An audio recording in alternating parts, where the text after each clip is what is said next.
నమో తస్స భగవతో అర్హతో సమ్మా సంబుద్ధస్స. విశుద్ధి మార్గంలో మనము 3వ ధ్యాన సమాధి గురించి తెలుసుకుంటూ ఉన్నాము. అందులో భగవానుడు 3వ ధ్యాన సమాధిని వివరిస్తూ చెప్పిన మాటలను విపులంగా తెలుసుకుంటూ సతోచ సంపజానో వరకు చెప్పుకున్నాం. అంటే ఎరుకతో సమగ్రమైన తెలివితో ఉండటము అని అక్కడి వరకు చెప్పుకున్నాము. ఈ ఎరుకతో సమగ్రమైన తెలివితో ఉండకపోతే ఈ 2వ ధ్యానంలోని ప్రీతి సుఖం పట్ల ఆకర్షితమైనటువంటి మనస్సు లేదా చిత్తము 3వ ధ్యానం నుంచి ఎప్పుడైనా మళ్ళీ 2వ ధ్యానంలోకి జారిపోవచ్చు. అలా జారిపోకుండా ఉండడానికి, దాన్ని కాపాడుకోవడానికి ఈ ఎరుకతో తర్వాత సమగ్రమైన తెలివితో ఉండాలి అని చెప్పుకున్నాం. ఇప్పుడు దేహంతో సుఖానుభవాన్ని పొందుతాడు. సుఖంచ కాయేన పటి సంవేదేతి. ఇచట నిజంగా తృతీయ ధ్యాన సమాధి పొందిన వానిలో కాయంతో సుఖ సంవేదన పొందే అవకాశం ఉండదు. అయినా సుఖం అతని నామకాయంతో కూడి ఉంది. నామకాయము అని అంటే వేదన, సంజ్ఞ, సంస్కారం, ఈ 3ంటిని కలిపి నామకాయము అని అంటారు. అంటే అతని వేదనలో, సంజ్ఞలో, సంస్కారంలో ఈ సుఖానుభూతి ఉంటుంది అని. తర్వాత అతడు ధ్యానం నుంచి లేచిన తర్వాత కూడా అతని శరీరము ప్రశాంతంగా చల్లగా ఉంటుంది. అందువల్ల మనసుతో లేదా చిత్తంతో పొందినటువంటి ధ్యాన సుఖానుభవము శరీరంలో కూడా ప్రశాంతత రూపంలో మనకు కనిపిస్తూ ఉంటుంది అని. ఇప్పుడు ఏ కారణం వలన శ్రేష్ఠులైన వారు అతని గురించి ఉపేక్షాయుక్తుడు, స్మృతిమంతుడు, సుఖవిహారి అని చెబుతారో, ఏ ధ్యాన సమాధి యొక్క కారణంతో లేదా ఆ సమాధి కారణం వలన ఆ తృతీయ ధ్యాన సమాధిని పొందిన వ్యక్తిని బుద్ధుడు మొదలైన శ్రేష్ఠులైన వారు పేర్కొంటారో, తెలుపుతారో, ప్రశంసిస్తారు అని అభిప్రాయము.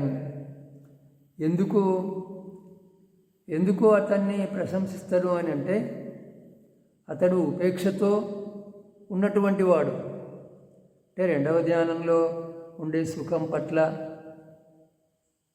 ఉపేక్ష గురించి మనం విపులంగా చెప్పుకున్నాం. షడంగా ఉపేక్ష మొదలైన విధంగా ఆ విధంగా ఉన్నటువంటి ఉపేక్షతో కూడినటువంటి వాడు, ఎరుకతో ఉండేవాడు, సుఖంగా ఉండేవాడు ఆ 3వ ధ్యాన సమాధిని పొంది విహరిస్తాడు. కనుక అతన్ని శ్రేష్ఠులైన వారు మెచ్చుకుంటూ ఉంటారు అని. ఇక 3వది అంటే లెక్కించే క్రమంలో 3వది. అందువల్ల దీనికి 3వ స్థానము లభిస్తుంది.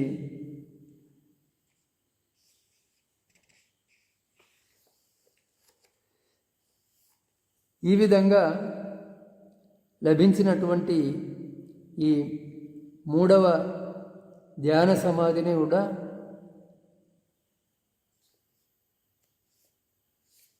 ధ్యాన సమాధిలో కూడా 5 రకాల వశిత్వాలను పొందాలి. ఆ 5 రకాల వశిత్వాలను పొంది అంటే దాన్ని తన స్వాధీనంలోకి తెచ్చుకొని ఆ తర్వాత 4వ ధ్యాన సమాధిని పొందడానికి ప్రయత్నము చేయాలి. ఈ విధంగా 3వ ధ్యాన సమాధిని పొందిన తర్వాత అందులో కూడా చెప్పబడినట్లుగానే ఈ వశిత్వాలను పొంది అభ్యాసమైనటువంటి 3వ ధ్యాన సమాధి నుండి పైకి లేచి ఈ సమాపత్తి ప్రీతికి సమీపంగా ఉండేది. ఎందుకనగా ఇచట చిత్తం పొందే సుఖానుభవాన్ని బట్టి ఇది స్థూలమని చెప్పబడుతుంది. ఇందులో అంటే మూడవ ధ్యాన సమాధిలో 2 దోషాల్ని చెబుతూ ఉన్నాడు. ఒకటి, ఈ సమాపత్తి ప్రీతికి సమీపంగా ఉన్నది. రెండవ ధ్యానంలో ఏమున్నది? ప్రీతి ఉన్నది. ఇది ప్రీతికి సమీపంగా ఉండటం వల్ల ఎప్పుడైనా ప్రీతిలోకి జారిపోవచ్చు అనేది ఒక దోషము. రెండవది, ఇందులో చిత్తం పొందేటువంటి సుఖానుభవాన్ని బట్టి, అంటే మూడవ ధ్యానంలో చిత్తం పొందేటువంటి సుఖానుభవాన్ని బట్టి ఇది స్థూలము అని చెప్పబడుతుంది. ఈ స్థూలత్వ కారణంతో దుర్బల అంగాలు కలది అనే తృతీయ ధ్యాన సమాధిలో దోషాన్ని చూసి 4వ ధ్యాన సమాధి వైపు శాంతిపూర్వకంగా మనస్సును లగ్నం చేసి 3వ ధ్యాన సమాధిపై కోరికను వదిలి 4వ ధ్యాన సమాధిని పొందడానికి ప్రయత్నించాలి.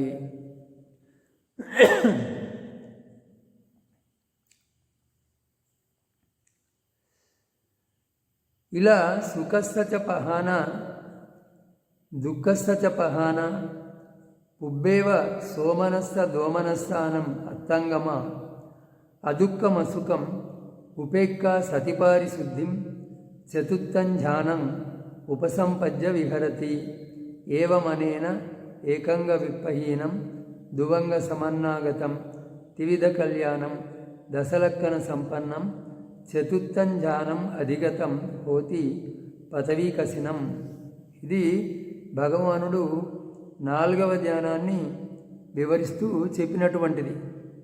అయితే 4వ ధ్యానాన్ని పొందడానికి ఇతడు ఏం చేయాలి మళ్ళీ అంటే అదే పృథ్వీ కసినాన్ని పృథివీ అని అంటూ మాటిమాటికి మనసులోనికి తెచ్చుకుంటూ దాన్ని ఇప్పుడు చతుర్థ ధ్యాన సమాధి అంటే 4వ ధ్యాన సమాధి ఉత్పన్నమవుతుంది అని, అలాగే భవంగాన్ని ఛేదించి అదే పృథ్వీ కసినాన్ని ఆలంబనం చేసుకొని మనోద్వారావర్జన చిత్తం ఉత్పన్నమై అవుతుంది అని తెలుసుకుంటాడు.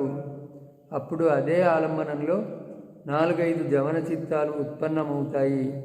వానిలో అంతిమ చిత్తము ఒకటి రూపావచర చతుర్థ ధ్యాన సమాధికి చెంది ఉంటుంది. మిగిలినవి ముందు చెప్పబడినట్లుగానే కామావచరములై ఉంటాయి. ఇది ప్రతి ధ్యాన సమాధి విషయంలో కూడా మనం చెప్పుకుంటూ ఉన్నాము. ఒక చిత్తక్షణము రూపావచరానికి తక్కినవి కామావచరానికి చెందినవై ఉండటము అని. ఈ 4-5 జవన చిత్తాల్లో ఒకటి అంటే 4 లేదా 5 ఈ జవన చిత్తాల్లో ఒకటి రూపావచర లోకానికి తక్కినవి కామావచరానికి సంబంధించి ఉంటాయి అనేటువంటిది. అయితే భగవానుడు చెప్పినటువంటి ఆ పాలి మాటల్ని వివరించి తెలుసుకుందాం. సుఖస్థ చ పహాన దుఃఖస్థ చ పహాన అంటే సుఖం నుండి దూరంగా ఉండటం, సుఖం తొలగిపోగా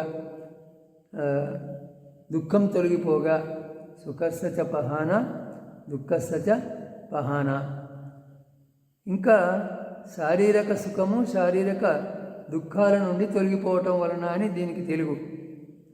సుఖస్థ చ పహాన దుఃఖస్థ చ పహాన అంటే శారీరకమైన సుఖము దుఃఖము తొలగిపోవటము. అది కూడా ముందే పుబ్బేవ పహాన పుబ్బేవ అంటే అవి ముందే తొలగిపోవటం వల్ల. ఎప్పుడు తొలగిపోయినాయి అంటే చతుర్థ ధ్యాన సమాధికి ముందే 4వ ధ్యాన సమాధికి ముందే తొలగిపోయినాయి.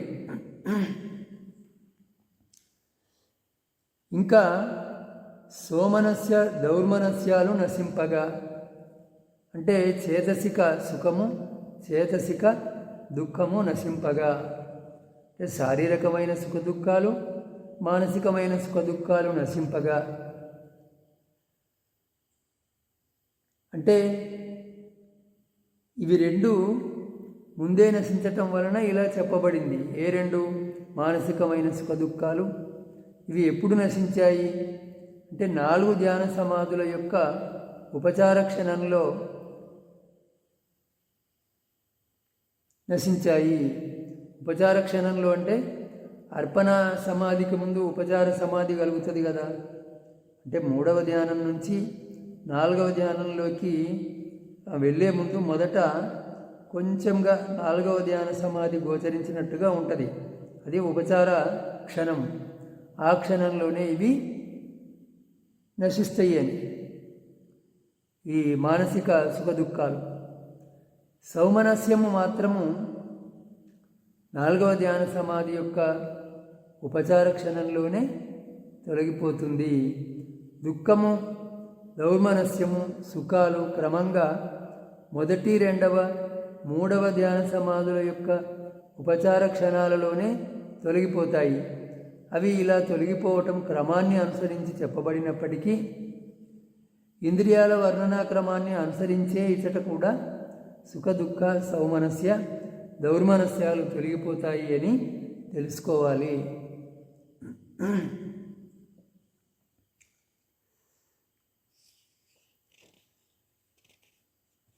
మనము మొత్తం మీద తెలుసుకోవాల్సింది ఏమిటి అని అంటే 4వ ధ్యాన సమాధికి ముందే సుఖము దుఃఖము, కాయికమైన సుఖము దుఃఖము తొలగిపోతాయి.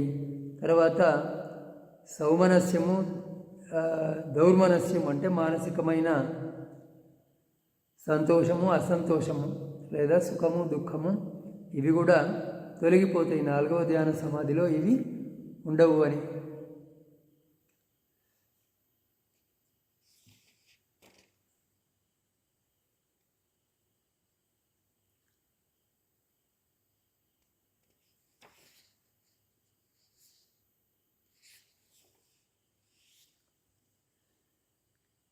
అనేక విధాల తలపులు గల ప్రథమ ధ్యాన సమాధి యొక్క ఉపచారంలో నిరుద్ధమైన దుఃఖేంద్రియము, ఈగలు, గుడ్డి ఈగలు మొదలైన వాటి స్పర్శ అనగా కాటు వలన లేదా విషమ ఆసనం ద్వారా కలిగే నొప్పి వలన మరల ఉత్పన్నము కావచ్చును.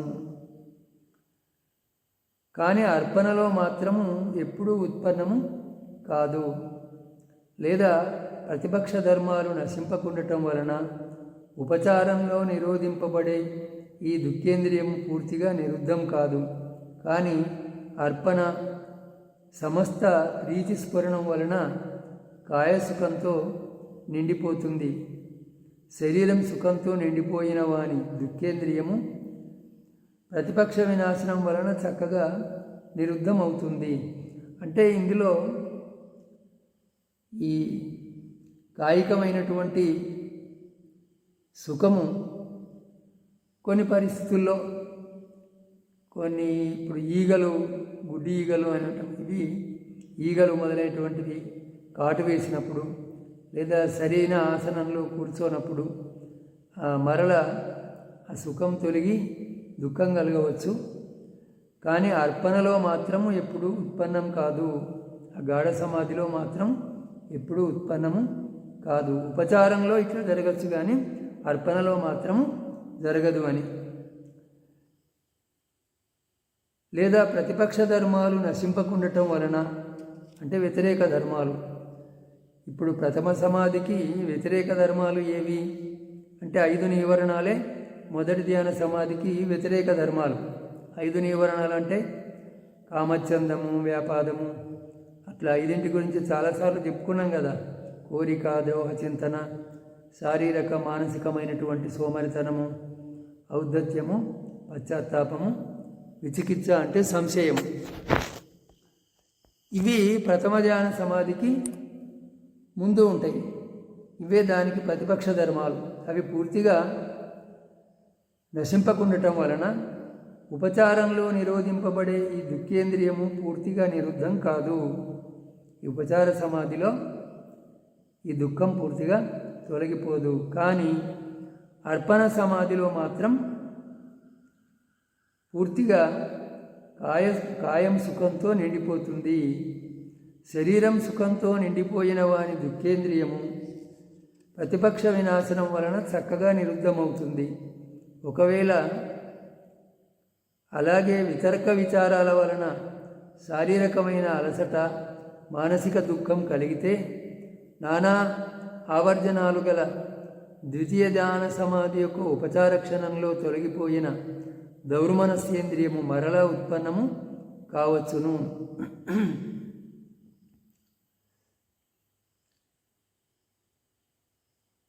ఇంకా వితర్క విచారాల వలన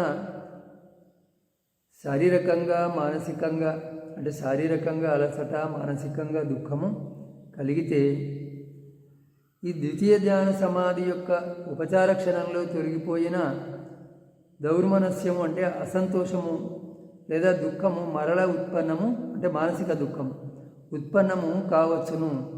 కానీ వితర్క విచారాలు లేనప్పుడు అది ఉత్పన్నము కాదు. అది ఎక్కడ ఉత్పన్నమైనా ఏది మానసికమైన దుఃఖము వితర్క విచారాల వలననే ఉత్పన్నమవుతుంది. అందువలన ద్వితీయ ధ్యాన సమాధి ఉపచారంలో వితర్క విచారాలు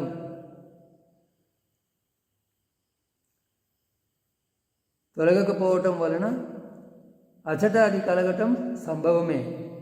కానీ ప్రత్యేక కారణం నశించిన ద్వితీయ ధ్యాన సమాధిలో మాత్రం కలగదు. అంటే ద్వితీయ ధ్యాన సమాధి యొక్క ఉపచారంలో అంటే సమాధి కలగడానికి ముందు ఈ అవితర్క అవిచార సమాధి కలగడానికి ముందు అచట ఈ దుఃఖం కలగటము సంభవమే. కానీ అర్పణ ద్వితీయ ధ్యాన సమాధిలో అర్పణ సిద్ధించిన తర్వాత మాత్రము మళ్ళీ అది కలగదు. అదేవిధంగా మూడవ ధ్యాన సమాధి యొక్క ఉపచారంలో అంటే మూడవ ధ్యాన సమాధి కలగడానికి కొంచెం ముందు అది కలగనున్న క్షణంలో మనం ముందు చెప్పుకున్నాం దీని గురించి. సూర్యోదయానికి ముందు తూర్పు ఎర్రబడటము ఉపచార సమాధి, సూర్యుడు ఉదయించటము అర్పణ సమాధి. ఆ విధంగా మూడవ ధ్యాన సమాధి కలిగే ముందు కలిగేది ఉపచార సమాధి, ఆ తర్వాత కలిగేది మూడవ ధ్యానానికి సంబంధించిన అర్పణ సమాధి. ఉపచారంలో తొలగిపోయిన సుఖేంద్రియము ప్రీతి నుండి కలిగే శ్రేష్ఠ రూప స్పర్శ వలన కాయంలో మరల ఉత్పన్నం కావటం సంభవమే. కానీ తృతీయ ధ్యాన సమాధిలో మాత్రం ఉత్పన్నం కాదు. ఎందుకనగా తృతీయ ధ్యాన సమాధిలో సుఖానికి కారణమైన ప్రీతి అన్ని విధాల నిరుద్ధమవుతుంది. మూడవ ధ్యాన సమాధిలో ప్రీతి అన్ని విధాల నిరోధింపబడుతుంది.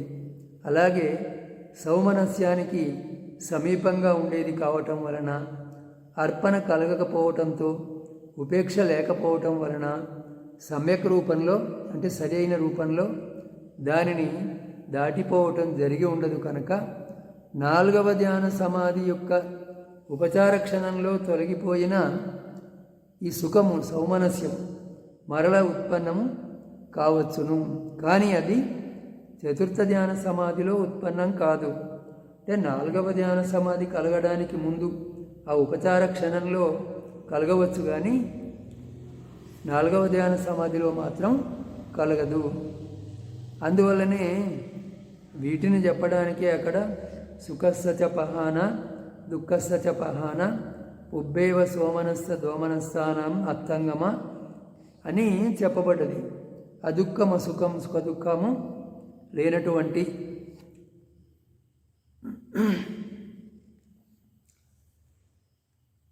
అదుఃఖం అసుఖం అంటే దుఃఖం లేకపోవటం వలన అదుఃఖము, సుఖం లేకపోవటం వలన అసుఖం.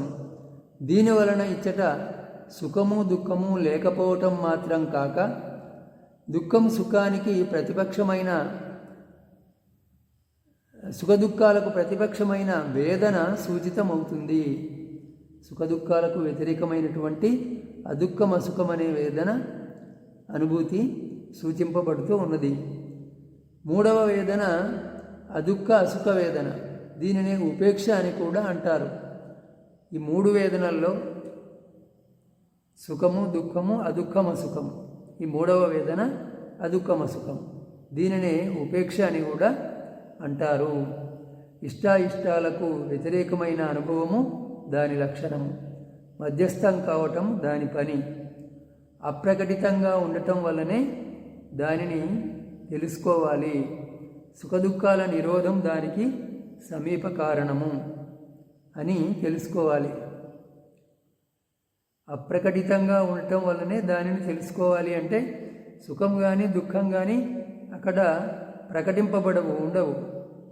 ఈ సుఖదుఖాలు లేకపోవటం వల్లనే దాన్ని తెలుసుకోవాలి. సుఖదుఖాల నిరోధమే దానికి సమీప కారణమని చెప్తూ ఉన్నాడు. తర్వాత ఉపేక్ష స్మృతి పరిశుద్ధితో, దీని గురించి రేపు చెప్పుకుందాం.